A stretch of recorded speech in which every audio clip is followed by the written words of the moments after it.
Maryland.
In the world.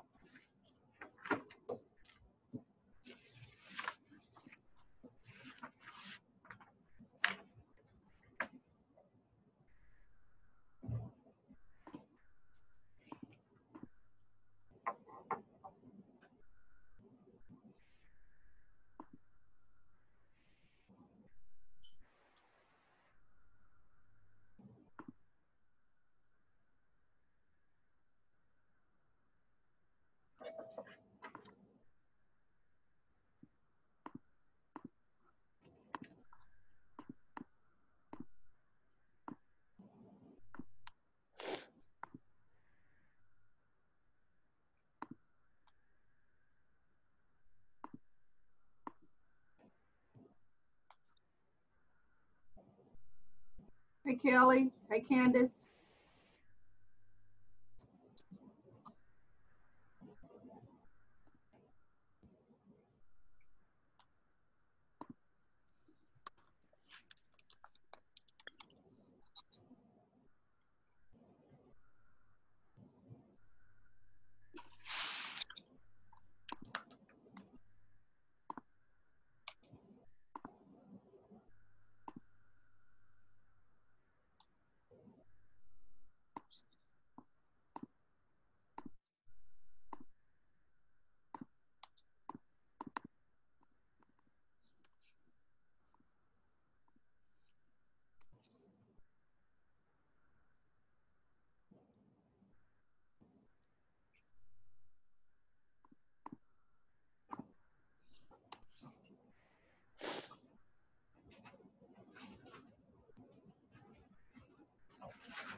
Okay.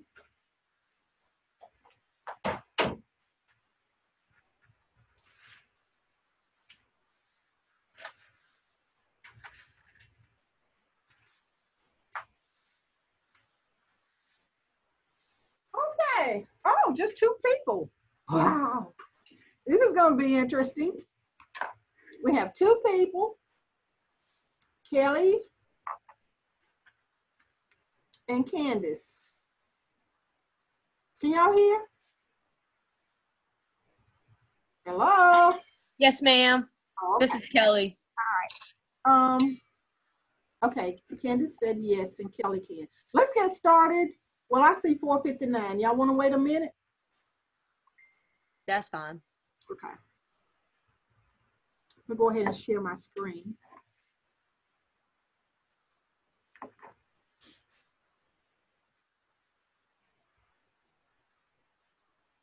Galaxy J7B. Who are you?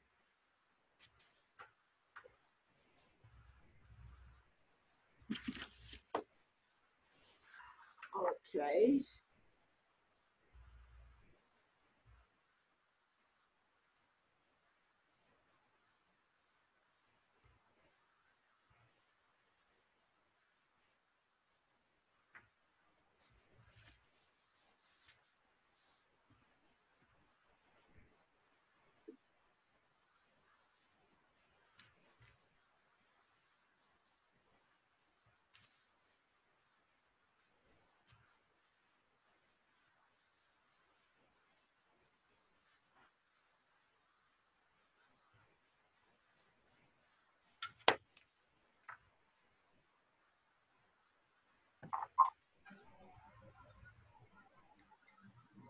Hi, Miss Jernigan.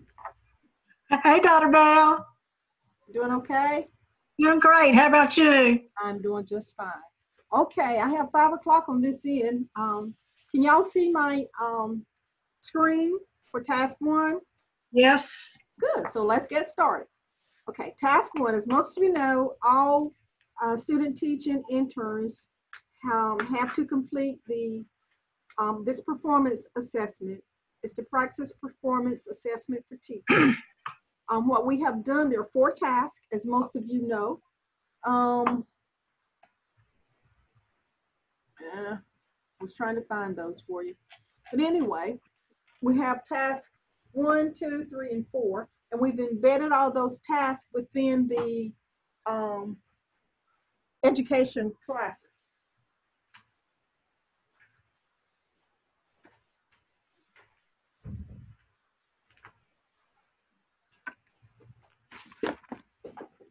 Task 1 is knowledge of students and the learning environment. Task 2 is assessment and data collection to measure and inform student learning. Task 3 is designing instruction for student learning. And task 4 is implementing and analyzing instruction to promote student learning. And of course, task 4 comes with a video that has to be 15 minutes long. It can be 3 5-minute unedited sections. Or it can be a complete 15-minute unedited video. So anyway, we go over that. And each one of those tasks have been embedded in our classes. And of course, fortunately for you, you have task 1. Now, task 1 is not evaluated or graded by ETS. It is, however, graded by your supervising professor when you are conducting student teaching internship. Tasks 2, 3, and 4 are evaluated by ETS. They have what they call outside evaluators who have been trained. So they know what they're looking for. And of course, you have to make a score of 40 in order to pass. So just so you're looking forward to that. So the purpose of you conducting task 1 or task 2, 3, and 4 in classes prior to student teaching is to help you gain an understanding and insight into those tasks so that you will understand and make a decent grade. Our students last semester did pretty good. We had a couple. We had one student, of course, who registered for the wrong test. One student didn't submit information. and maybe a couple who did not get to where they needed to be, but pretty much everybody did a pretty fairly decent job with the passing scores. Prior to us embedding the task into the courses, I taught those in 303 and 304. So just to give the students an idea, so that they would have an understanding. So at that time, we had not done what we needed to do. All right, so let's just delve into PPAT task 1, and it's the knowledge of students and the learning environment, which is a good one, because in order for you to be a successful teacher, you have to know your students. This particular task will ask you for 4 different artifacts: the contextual factors chart, which we will look at, the instructional and support resources chart, we will look at that, a student interest inventory, which you will have to, of course, complete, and a communication with students and family. So those are 4 items, and each one of these items for this class will be uploaded in a separate Moodle space. So, and you'll see, and these are all due week 4. Now remember, you must have a classroom that you can use for these activities. If you are not teaching, you probably need to find a school on your own that will allow you to come in and kind of work with the students. So there may be some things that you need to do in order to get into the school to be able to do that. So let's see if we can move on, and bear with me because when I try to move this mouse, sometimes move the screen, it skips, so I'll have to go back and forth. Okay. And by the way, even though you're doing this in Moodle and for me in a typewritten document, a Word document, I will share this with you.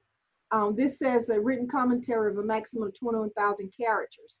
When you go to ETS, you can only put in that amount of characters for your response, your commentary. So just know that we don't have that with this because we are practicing, but you will have to watch your word count, character count, once you get ready to submit to ETS. All right, alrighty, let's look at task 1. Step 1, knowledge of students. This step allows you to familiarize yourself with your students and the characteristics and circumstances of the environment in which they learn. Task 111 is community, district, school, contextual factors that influence structure. You have to complete the contextual factors chart. I'm trying to read too fast here. It says complete the second column of the contextual factors chart by providing the requested information listed. So let me see if I can pull up that chart. This is your contextual factors chart. And I'm going to read the directions because you have to complete this one. It says this chart is designed to help you understand the many factors that affect teaching and learning. Such factors include the community, classroom procedures, student demographics, and the physical environment in which teaching takes place. Understanding these factors as they relate to your teaching will help you determine the instructional strategies and approaches that will support your students' learning. In this chart, address the factors listed as they pertain to your teaching assignment. The subcategories listed with each factor are just suggestions, and they may be other subcategories that you would like to address, and if so, that's fine. Okay, the types of factors, you have the community, the district, the school, the classroom demographics, and knowledge of students. It says general context of your students. What you have to do in this area is tell us the grade, the developmental levels of the students, ages of the student, what is the content area, language arts, social studies, that's being taught, and any other factors that you feel that are pertinent to helping the reader understand your class. Okay, so with the community, are you located in an urban, suburban, rural community? What about the socioeconomic status of that community, or at least the majority of the students that are within that classroom? Is there any census data for the community? Is there anything else in that community that you would like to share as it relates to your students. Now, when we talk about the district, it's very simple. If you would just take the time to read this. What's the enrollment for the district? What percent of the students receive free and reduced lunches? Is there a graduation rate for that district, if so included? What are the ethnicities represented within that district? So those things are right there. And I'll be drinking water. I'm sorry, because I'm talking. So you can read that for yourself. I'm just going through them. For the school, what's the enrollment for the school? Free and reduced lunch percentages. What are the ethnicities? Classroom demographics, pretty much the same. The gender ratios, include those items, and that will give you a good evaluation of that classroom, the demographics. Knowledge of students, language needs, language needs, approaches to learning, prior learning and experiences. Are there any academic, what are the academic proficiencies for that particular class as a whole? So now that's pretty self-explanatory. You can look at that. If you answer those questions on the right-hand side here, just address each one of those factors as indicated in parentheses. Any questions? Dr. Bell. Yes, Dr. Bell. Yes, ma'am. On the district enrollment, are you talking about the LEA as a whole? Yes. Like, for instance, Wayne County, or are you talking about the Southern Wayne District, for instance? Well, if you listen, I would think the district would be Wayne County, but if you want to use Southern Wayne, it's okay. But indicate, Okay. any student should indicate the Southern Wayne District, which is in the southern end of Wayne County Public Schools. Right, right. Okay. So if they do that, just be specific. I think it's okay to utilize that, but but you have to just be specific and let everybody know that. Okay. That's what they're referring to. I think it'll be fine. All right. Thank you. Okay, you're welcome.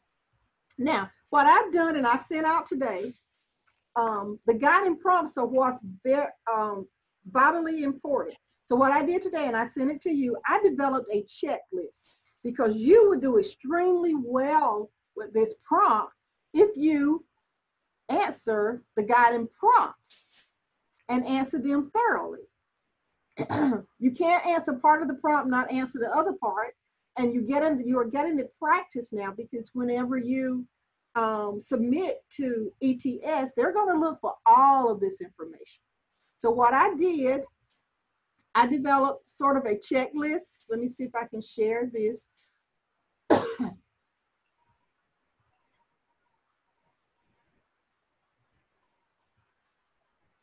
I just went in. Can you see my checklist? Okay. So this is the checklist. And all I did was number 8 for the first guiding prompt, identify your chosen community factor. What's your community factor? Okay. Okay.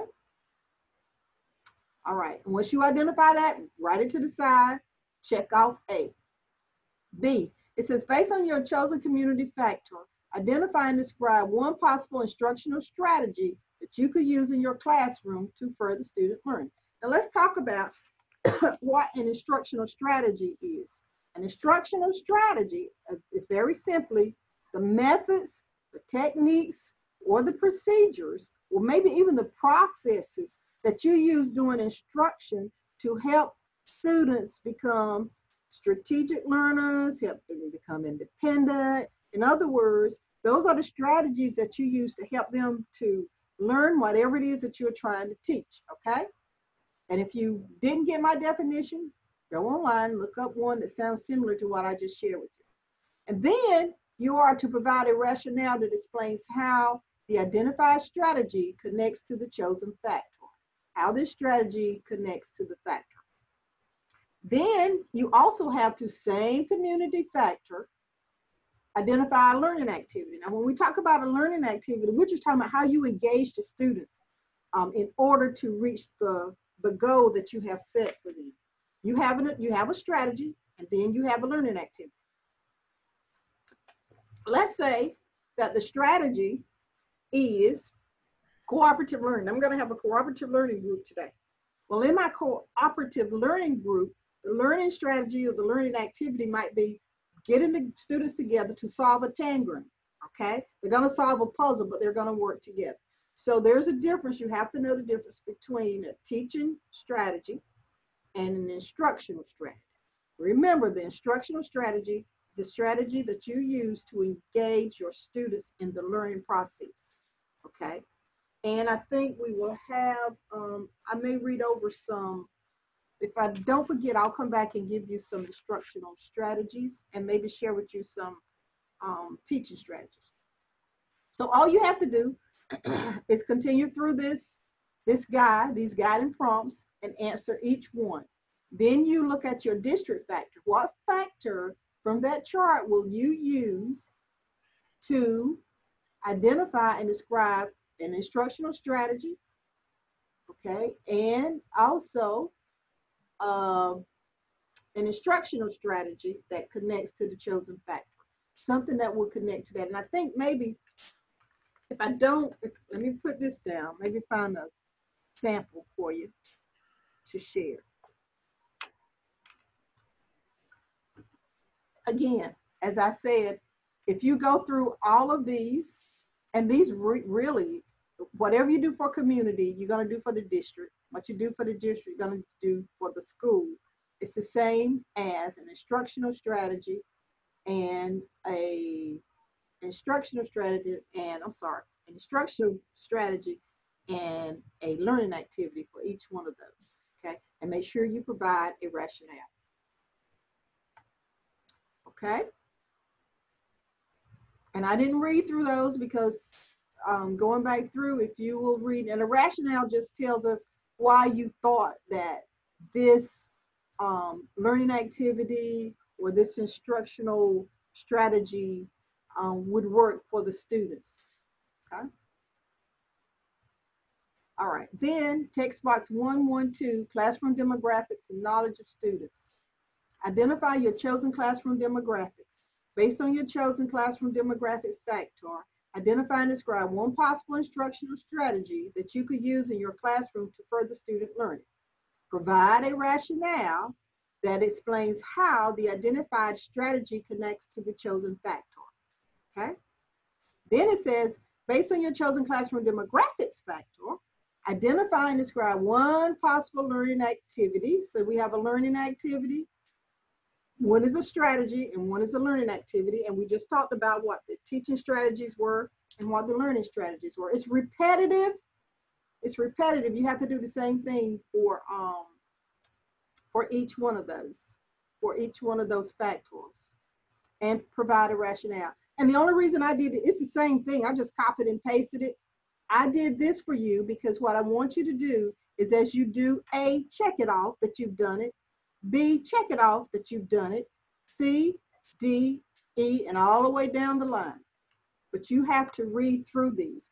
And as I tell students, what's most important is that you read, allow it to marinate, think about it, and reread. This is not a hard task. None of the tasks are if you read through and follow directions. And in our training, if you follow the guiding prompts, you will do extremely well when it's time to do a test. So I'm saying to you, if you follow the prompts that we have here for you, then you will be successful in completing that. Any questions regarding text box 112, classroom demographics and knowledge of students? Okay. Resources and procedures. This allows you to identify available instructional resources and student interests and rules, procedures to establish a method of communication with the parents. Before I do this one, let me go back. I think I lost a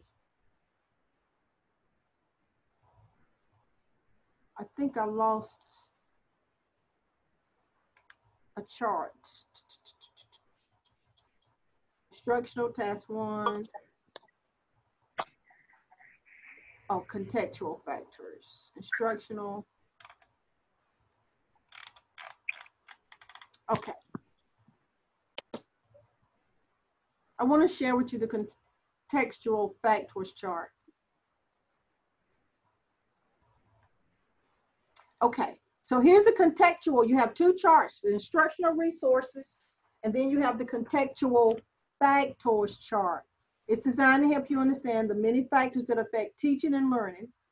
Such factors, of course, include the community, classroom procedures, student demographics, the physical environment in which the teaching takes place.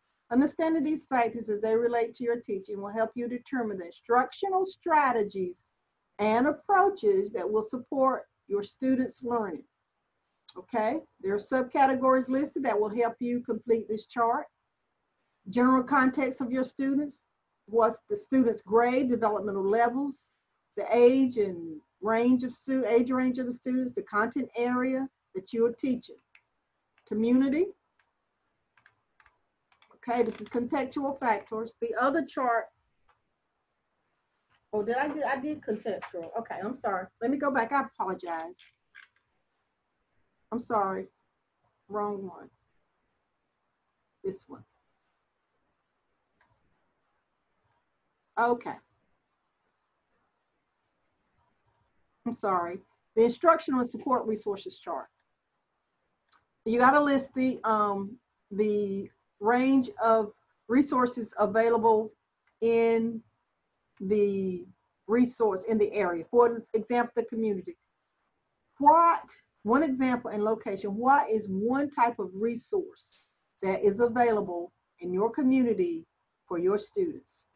What is a resource that is available in that for the building or the district, that any programs, I'm sorry, any policies and procedures that are available that serve as resources for your students? What is the support staff, if there is any? Are there any instructional materials that school has that would be a support for your students? Are there any curricular programs? If so, you list those. Is there, what types of instructional technology is available at the school where you have selected? And of course, do you have access to the data? And if you don't, of course, you can always go to the state NC report cards, probably find most of the student data that you need. And then of course you have any other information that you want to provide. Okay, so that's that chart. And it tells you up front what resources are available within a school system to support the instruction. Okay, so you can do that for that chart. So you have two charts, the instructional and support resources chart and the contextual factors. Okay, so you have two charts. Any questions about either one of those? Okay, so let me see if I can go back to, all right.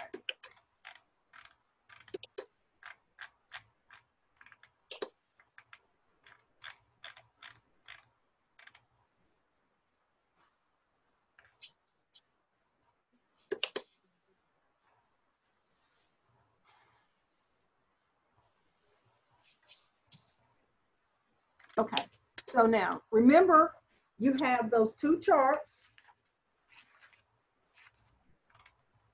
and I'm going to go back up because this step 1, text box 111, you will use your contextual factors chart.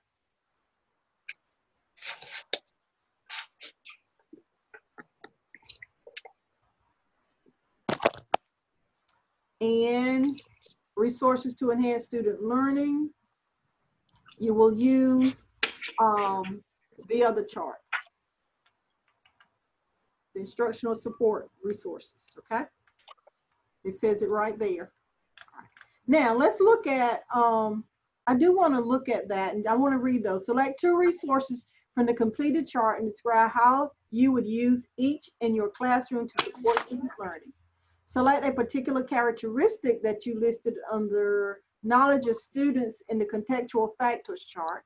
Then describe how a resource different from the two listed in guiding prompt A, which is right here, could enhance student learning based on the particular characteristics selected.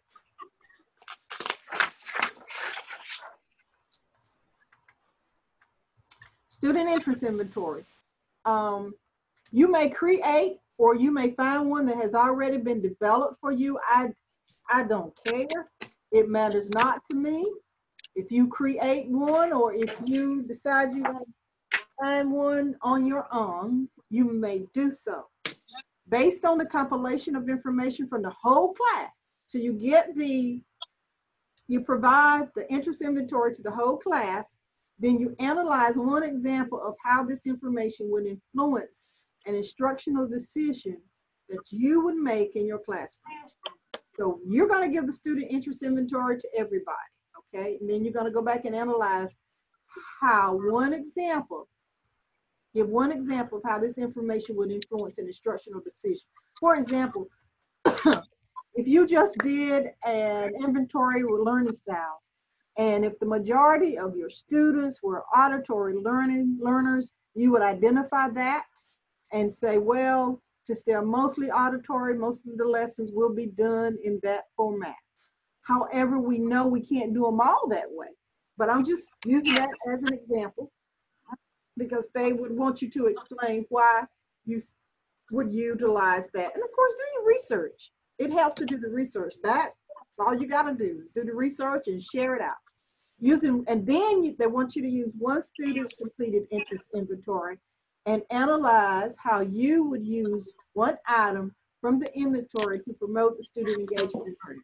Let's say that the majority of the students were, we said auditory, but now you found this student who's a visual learner. So all you have to do is tell us how you are going to engage that student to help that student be successful in the classroom because he or she is a visual learner. That's all that is. Okay. Again, your interest inventory may be one that is already developed, or it could be one that you find online that you've used before. It does not matter. You may create it, or you may use one that is already out there. I don't have a problem either way. Whatever's best for you. Okay, activity 3, communicating with your students and their families. Based on the demographics of your classroom and your knowledge of the families and community, construct a communication method that introduces you to your students and their families. This method of communication could be, but not limited to, the use of a website, email, school function activity, or a letter. And for the purpose of this class, I am requesting a letter. After creating the communication, respond to the following prompts. So I need you to write a letter home to students, parents, and describe one example of how your introductory communication addresses the demographic differences in the classroom. So what you need to do when you send that letter out, you need to tell the parents, hello, my name is Ruby Bell. I am working with your students at the University of Mount Olive. This year, we are excited. We are expecting great things to happen. Our class has a diverse population. We have, and explain who's in the class. Who's in that class? And also how you plan to address the diversity within that class. For example, we know everybody doesn't celebrate Christmas, so you can say things like, well, we will have a variety of activities that will address what could we say, maybe different holidays, and you might want to list them. People don't do Christmas, they do something else or whatever it is that you want to call them, but you have to let the parents know you send the communication home so that they know that they can feel safe with their students in your class. Somehow maybe not necessarily, but you can just let them know that, well, you know, because we have your child in our class, we realize that your child doesn't celebrate Christmas, then we're going to do something else. So those are the kinds of things, and I would research how to address the diversity within a classroom and kind of reword it and put it in a letter. I think that will be good for you. So what's important is that you describe how your communication fosters interaction among you, how you're going to interact with your students and their families. What types, you may have an activity, you may have a trip around the world event. In other words, all the students will bring in maybe a dish from their culture, or that day they may dress from their culture. But anyway, let the parents know that you realize that those students are in your class and that they won't be left out. That's all that is. Okay? All right, rules and procedures. Access and review the rules and procedures for that classroom. Okay, and then respond to the guiding prompts. Describe one example of a classroom rule or procedure. That's all you have to do. Explain how that rule or procedure facilitates instruction. Okay. One rule is everybody has to raise their hand to ask or answer a question. Well, what does that do for that class? How does that facilitate instruction? Well, it helps to keep the teacher on task. It helps to keep everybody in order because they're going to raise their hand. And she's going to be able to continue to teach because when they respond, they're raising their hands to either ask a question or answer. Or how about there's the rule could be a bathroom. There's a little paddle hanging for the boys and there's one for the girls. And the rule could be if you have to use the restroom, please retrieve the paddle, but only one person at a time. Well, that keeps the students in their seats rather than everybody getting, may I go to the restroom? I go to the restroom. They know they have to take turns. Okay. And she may also add to that, you can't go to the restroom when I'm teaching. I'm just saying. But, you know, if we're doing seat work, you can go to the restroom. So you can explain how that will help to facilitate instruction because it eliminates a movement within the classroom. Explain how that rule or procedure enhances student learning. Well, it keeps them seated. If you raise your hand, it helps them to be able to pay attention. Explain how the rule or procedure impacts the learning environment. If everybody is seated and learning, they're engaged if they're raising their hands to ask or answer questions. Describe one example of technology. Is there a technology rule? Is there a technology rule in the classroom? It may not be a written rule, but it may be that I'm just going to say you can't use, and nobody can use cell phones, or you can't surf the internet when you're online doing an activity or whatever it is. And once you decide, you identify that technology rule, then explain how that procedure facilitates instruction, how it enhances student learning, and how it impacts the learning environment.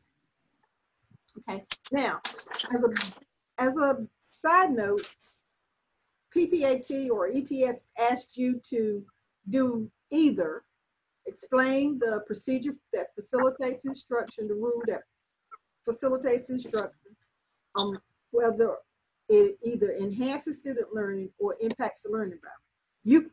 According to ETS, you can do either one of those, but I'm asking you to do all three so that you will have a grasp for deciding how whatever you select, whatever rule you select facilitates learning, enhances student learning, and impacts the learning environment. Any questions? Now I've gone through task one. I won't say the work is easy peasy if you follow the guiding prompts. I sent everybody a copy of this checklist. So as you are writing, if you check the information off as you do it, then that means that you have completed everything that is required. Now, this is in a separate place to upload. All of the writing part is by itself. I will check that by itself. And then I have all the artifacts.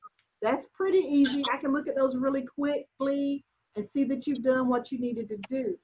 But when I read this, I will read what you have submitted. Please, if you submit, I have a couple of students who submitted the artifacts with this piece. Please don't do that. If you do, it's okay. And it's really nice. I can see it all at one time.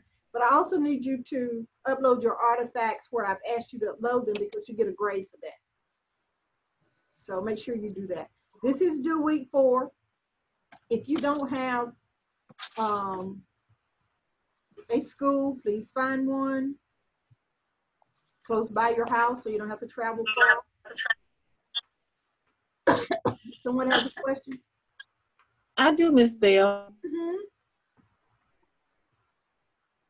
I'm sorry, I came on late. So you recorded this, right? Yes. Okay, so I can watch it later because I came in late, so I'm going to make sure I get it right. Well, it's supposed to be recorded. Let me move. I hope it's recorded. Okay. When I started, Okay. it's recorded. Okay, then. Yeah, All right. we'll record it. I see it. You're welcome. Okay, thank you. You're welcome. Who is Galaxy J7B? Are they gone? Who are you, iPhone? I'm Paquita Perkins. I can't get on my laptop. Okay, I'll put Quita. Okay, she's iPhone. That is Annette Brewington. Can you hear me? Yes, ma'am. Are you're the J7? Yes, ma'am. Thank you. Dr. Bell, I have a question. Yes, ma'am. Okay, so for the text box 111 and the text box 112, does that all go underneath the contextual factors chart? 111, Okay. completing the contextual factors chart. Okay. Because you have your community, your district, and your school factor. And we answer all those guiding prompts, correct? Yes, in that ma'am. chart? Mm-hmm. Okay. Yeah. And then for the 112, 112. yes, is that in a chart? I think I missed that section when you were talking about that. No, it's the classroom demographic knowledge of students. It's the classroom demographic factors. Classroom demographic factors. It is in the contextual factors chart as well. Okay.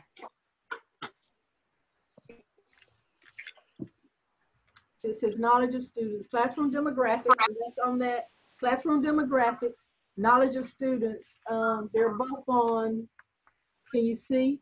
They're both on this one. Let me see if I can make that bigger. Okay, they're on the second page Okay. towards the bottom. I don't know if you can see. Okay. I think I just missed that when you were talking about it. Anybody else?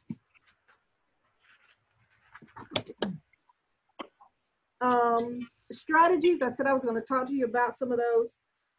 Identifying similarities and differences. Some activity you might use in your class would be utilization of a Venn diagram. You're summarizing.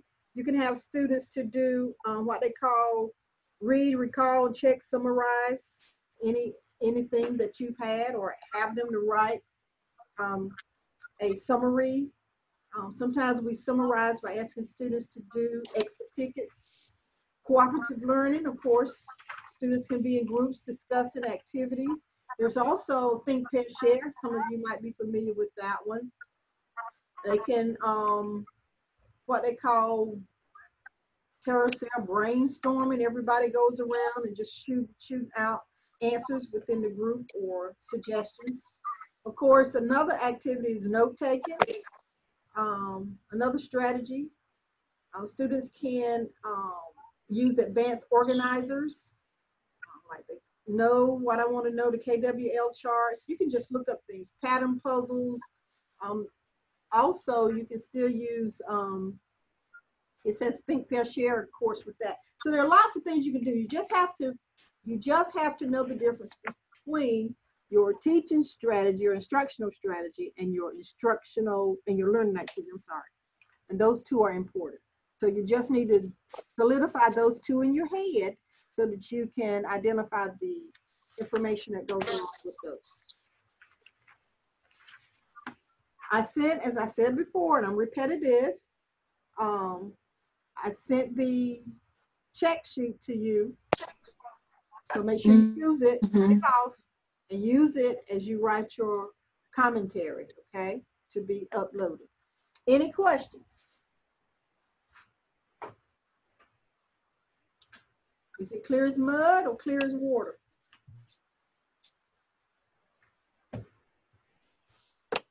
Nobody's talking.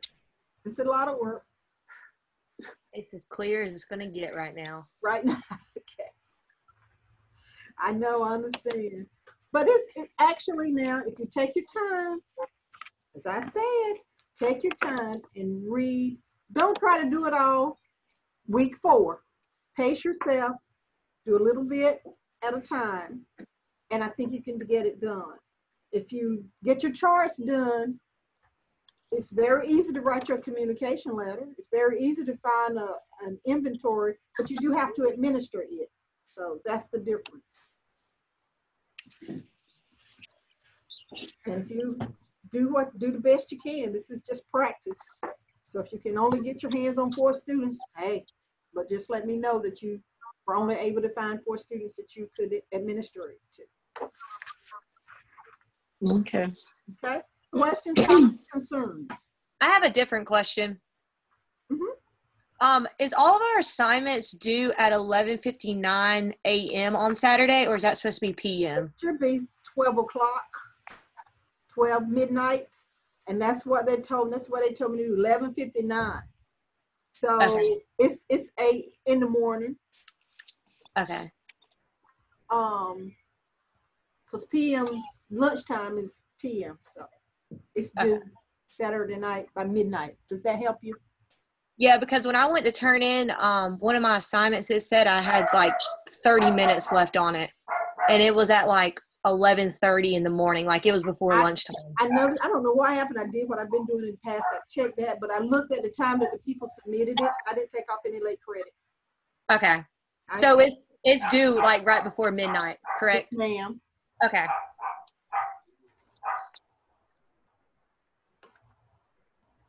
Any other questions? Have you looked at any of the other assignments? You have any questions about those?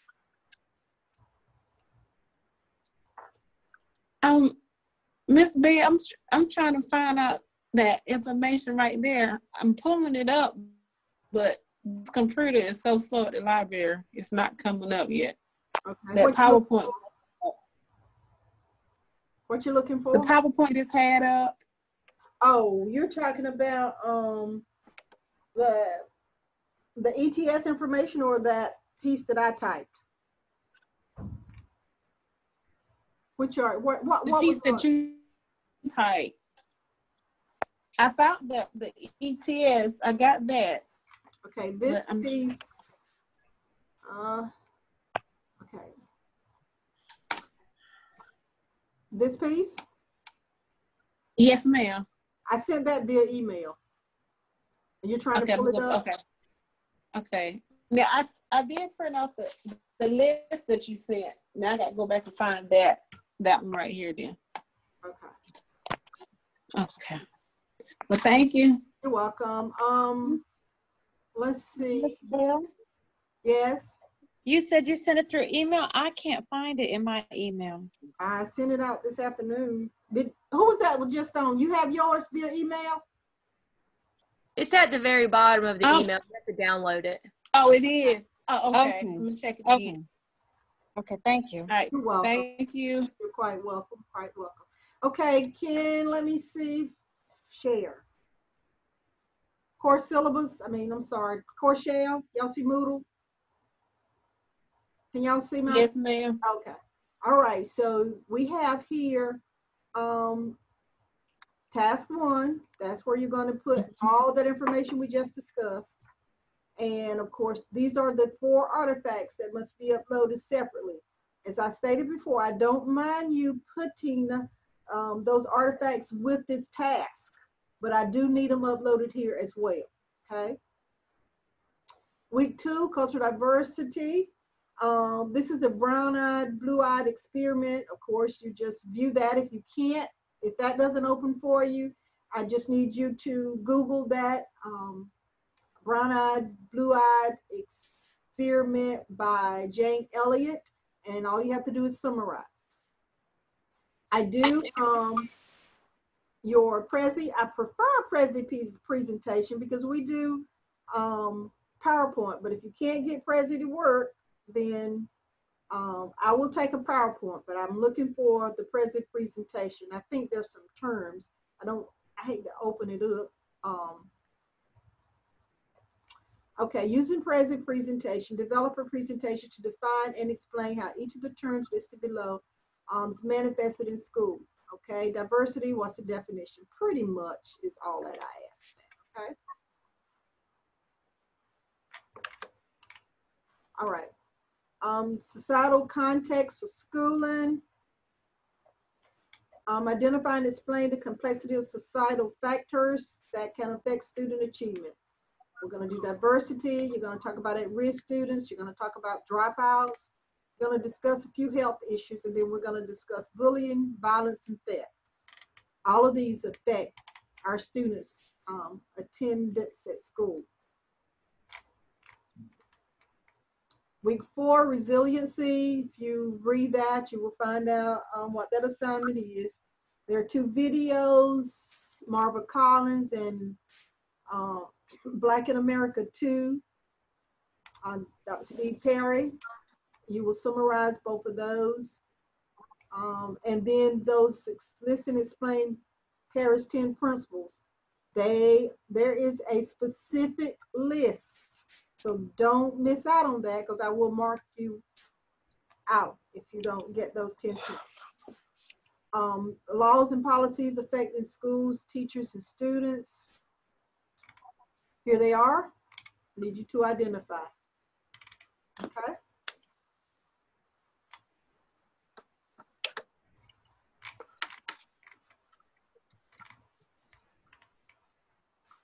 Student similarities and differences for exceptional children. Use this website if it doesn't work for you. Let me know, but it should. And all this information should be there. I think, yeah. Okay.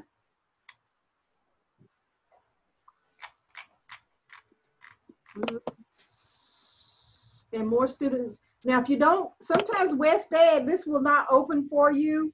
So if you would type in the Google search or any engine that you're going to use, West Ed, W-E-S-T, and it's like education, wested.org. See if it'll come up that way. Just type in West Ed. Once you get there, you can look up policies for fostering student learning.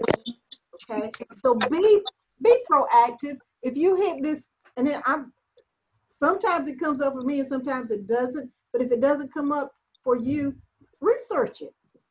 You'll find it. It's still there. That booklet is out there. And of course, you have your forum discussion. Hey, week 8, Lord have mercy, Jesus. Anyway, it would be nice if it moved that fast, wouldn't it? Anyway, universal design for learning and assistive technology. That's an assignment there. This is an additional piece of information if you want to look at that. And then we have an assistive technology assignment. You have learning styles. And then, of course, your final exam, which I think is due by, look at the date, February 28th. This class is not over that day, but I need time to correct them. So I need you to get them in for me so that I'll have time to get them graded. Okay? Any questions? I know this exam is, and use whatever information you have, because I do look for textbook specific answers, because everything in this test has come from the textbook. So, and it's in there in the chapters that I have assigned, that have been assigned to you, that your professors have assigned you to read. Any questions about your Moodle shell?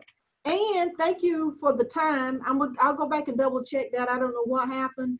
I tried to be on top of it and make sure that that was right. But if you happen to see a time that is not correct, I don't mind you sending me an email. I don't mind you sending me an email if you see something that's not working. I appreciate it, because I can't help you if I don't know about it. So just let us know, or any other professor that you have, if there's something not right, just send them an email. They'll be more than happy to correct it. we're not perfect. You know, we just strive to do the best that we can to help you to be successful, okay? Any questions? Any comments? Any concerns? Attendance again is taken on Sunday night. Remember to look at your assignment guidelines. Just to remind you, I sent you those. Make sure that you have your name on your papers. If not, I'm sorry, it's a -10. As I said, if I decide I want to print papers off down the hallway, if I got to get up and go get them, by the time I get there, somebody has printed something in between. Your papers might get mixed up, but make sure that you put your name on it. If I go down, it's mixed up with somebody else's stuff, I have to bring it back. I've got to go in, I got to look it up, I got to pull it up, and that's kind of productive for me. So just put your name on your papers. If we were teaching school for elementary students, even high school students, we'd ask them to put their name on the paper, so you can do the same thing, even though you're uploading it. And I'll tell you something else I need you to do. Always make sure you're uploading the right assignment. Don't say Bell assignment 1, Bell assignment 2, Bell assignment 3. Put Bell assignment, brown eye, blue eyes. Make sure that you put a title beside your assignment so you'll know to upload the right one.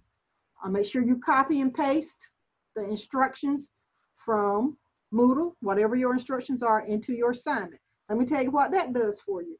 It helps you to remember to answer all of the points in the assignment. Sometimes we don't, when we try to rely on our memory, we miss it. And then people will say, well, I only made a 70. Yeah, but you missed about 5 points. That's because you didn't copy and paste so that you would know what you had to do. APA style always, midnight, here you go. All assignments to do for Saturday by midnight the week they have been assigned. So that answered that question. And attendance on the first week is taken on Wednesday, and every other week after then, I took attendance Sunday. So 30 points if your assignment is late. If you have some really, really pressing issues, you need to contact me. 30 points, that puts you at 70, then I'll start grading from there. Document all your answers. I've said this before. I said this with the first session. I need scholarly answers. I need you to research your answers. Therefore, if you research your answers, they're not necessarily yours, but you've used somebody else's. If you haven't written any books or anything of that nature, any articles, I need those answers to be scholarly. I need them to be full of substance. I don't need you to tell me what you are thinking, okay? So therefore, you need to document the answers. You need to research, okay? Whatever you have to do, if I ask you for a definition of diversity, I know you know what it is maybe, but give me a professional definition and just document it. It helps you to learn. You can guess what it is, but this is a learning process. You are learning. This is what you are doing at this time. And the more I can get you to read, the better you will be, the better you're learning, okay? So if you don't document, 10 points, 30 points, okay? So you know what you need to do. You have your marching orders. You have any questions? Okay? Good night. I'm gonna take this, I think, and share it once I get it downloaded. So, no questions?